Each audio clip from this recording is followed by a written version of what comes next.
Hare Krishna. Namaste. Chapter 6, entitled as Dhyana Yoga, Sloka 43 and 44. Tatra tam buddhi-saṁyogaṁ labhate paurva-dehikam yatate cha tato bhūyaḥ saṁsiddhau kuru-nandana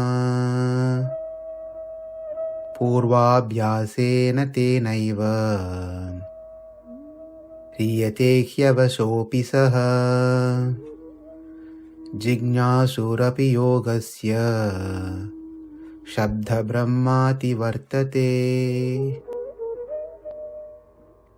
What we covered is two classes. One is short-term person and the second one is long-term person. There's also a third class which is introduced or Krishna is speaking about in addition to the other two classes, is those people who had a desire to start the process of yoga but they never practiced it. What about them? They wanted to do it. They know the value of it. They appreciate it. They heard about it. They attended the seminars. They attended the classes. But they're not able to practice for whatever the reason. What about those people? All they had is only desire, but no practice.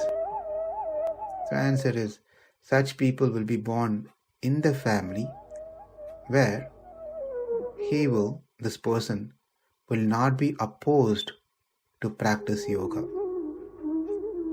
The family where this person takes birth, may themselves not know or practice yoga, but they do not oppose this person. If you want to learn, you learn. We'll support. But they are not against any of these things. Another important point we need to understand here, is not that everyone will get a chance to be born like that because they are interested. They should be interested and they wanted to practice, but for whatever the reason, they are not able to practice. Only those people are given an opportunity, because there could be many people who are just interested but they don't want to practice. Krishna is not speaking about those people. Krishna is speaking about those who are interested but unable to practice. So those people will be given chance into a family where they can practice. In this sloka, the last part, śabda-brahmātivartate, a person who has transcended the ritualistic principles of the Vedas. Vedas are the scriptures. That's what it means. Now, śabda-brahma is generally identified as Vedas. śabda-brahma means Vedas. Ativartate means one who has crossed over or one who has transcended. So when we combine śabda-brahmātivartate means we get the meaning that one who transcends the Vedas, which literally means one do not follow the Vedas. That's what it means. I have transcended the Vedas. That means what I'm saying is the Vedas does not apply for me. I don't need to follow Vedas. That means I'm going to bypass what has been told in the Vedas.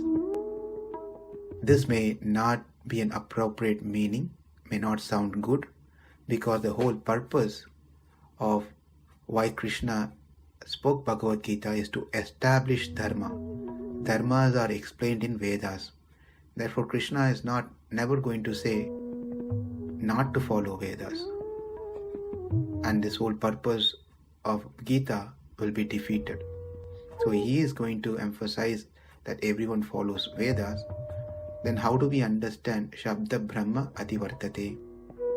Now Vedas has two parts, Karma Kanda and Jnana Kanda. Karma Kanda portion talks about rituals. It's called Kamya Karma. I do some puja, I get something out of it. For one to raise their material standards of life, getting spouse, getting children, job, more money, promotions, cars, homes, name, fame, prestige. So for one to get these things, they follow the Karma Kanda portion of the Vedas. Whereas the other part of Vedas called Jnana Kanda, which is about the ultimate goal of one's life, attaining the spiritual world. Karma Kanda is within the material world. Jnana Kanda speaks about the spiritual world. Therefore, we need to understand śabda-brahmātivartate does not mean one give up the scriptures. What it means is give up the Karma-kanda section, the Kamya Karma. That is what has to be given up. Otherwise, we are already not following anything now, what has been told. On top of that, if we understand this sentence in this wrong way, then we are going in a very wrong direction. In the purport also, Srila Prabhupada mentions that if one is chanting constantly the Lord's names by one who has taken up Krishna consciousness, it is understood that in his previous life he must have passed through all the ritualistic methods of the Vedas, known as śabda-brahma. Unless, therefore, one is purified, one cannot take to the principles of Krishna consciousness or become engaged in chanting the holy name of the Lord. This śabda-brahmātivartate has been given a different viewpoint from a different view by Swami Ramanuja, which is further explained by Vedanta Desika in his work called Tatparya Chandrika.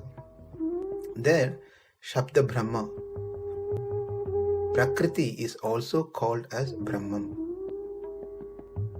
Ativartate, one who cross over or transcend. Now, Brahmātivartate, which means this yogi transcend the material world or Prakriti to attain Atma Prapti. Now, one question is, then what does it mean by Shabda?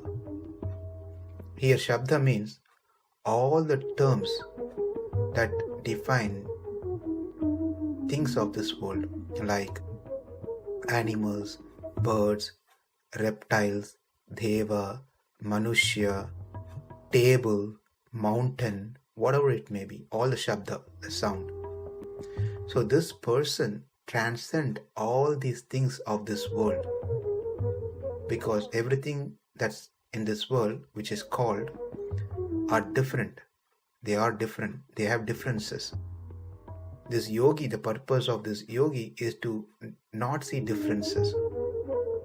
So this yogi who doesn't want to see differences and only want to see equality in everything, transcend this Prakriti, which is full of differences.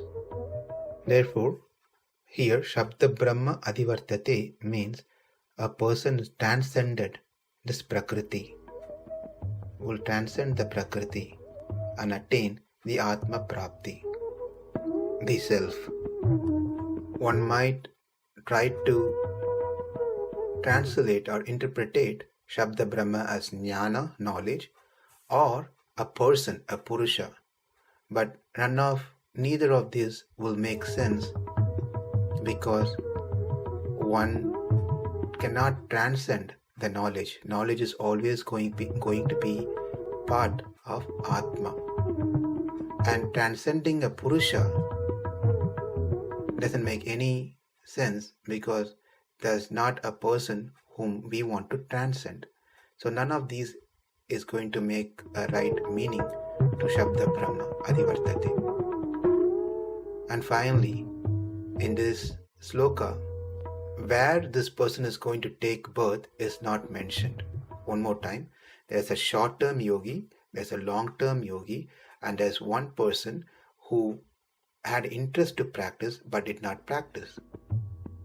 In the last sloka, the person who had interest is also being born, but what's not been mentioned is where he is going to take birth is not been mentioned like the other two.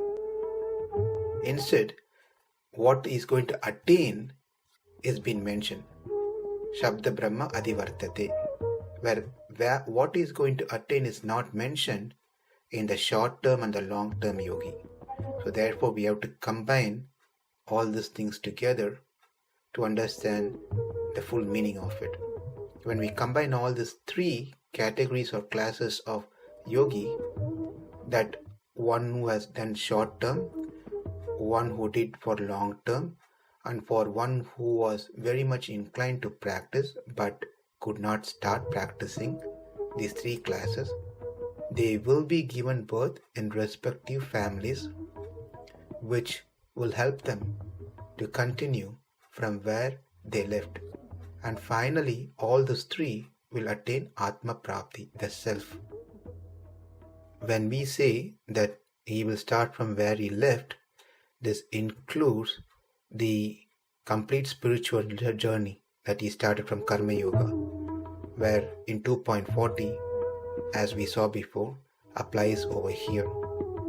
So wherever a person stops, they continue, irrespective of which level or which yoga they slipped from. Tatra tam buddhi-saṁyogaṁ labhate paurva-dehikam yatate cha tato bhūyaḥ saṁsiddhau kuru-nandana pūrvābhyāsena tenaiva hriyate avaśo jijñāsur yogasya śabda-brahmātivartate. Namaste. Hare Krishna.